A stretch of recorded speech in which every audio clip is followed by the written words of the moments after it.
145 ton அரிசியை விலையில்லாமல் வழங்கியது மாண்புமிகு அம்மாவுடைய அரசுதான் என்பதை இந்த நேரத்தில் தெரிவித்துக் கொள்கிறேன். அதேபோல் ஆட்சி பயணம் மேற்கொள்வதற்காக மத்திய அரசு வழங்கிய 10 கோடி ரூபாயை மத்தியில் இருக்கின்ற பாரதிய ஜனதா அரசு நிறுத்திய போது மீண்டும் அந்த 10 கோடி ரூபாயை வழங்கியது மாண்புமிகு புரட்சித் தலைவி அம்மாவுடைய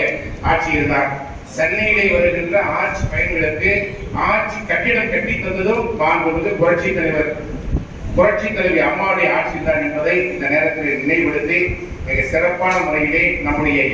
இந்திய அண்ணா திராவிட முன்னேற்ற கழகம் என்றைக்கும் முஸ்லிம் இன மக்களுக்கு உறுதுணையாக இருக்கும் என்பதை இந்த நேரத்தில் நான் உறுதியோடு தெரிவித்தேன். அதே போல நோன்பு நிகழ்ச்சிக்காக தமிழகத்தில் இருக்கின்ற 3000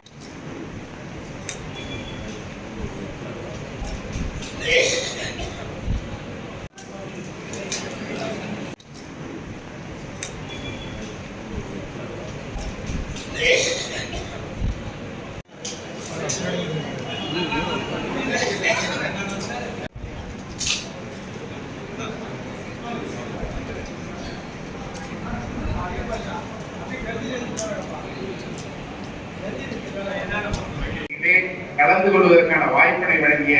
இந்த இயக்கத்தினுடைய முன்னோடி நிர்வாகிகளுக்கு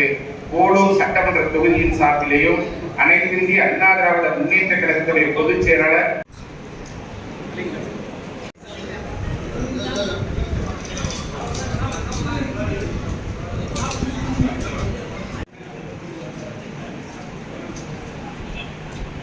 சார்பிலேயும் என்னுடைய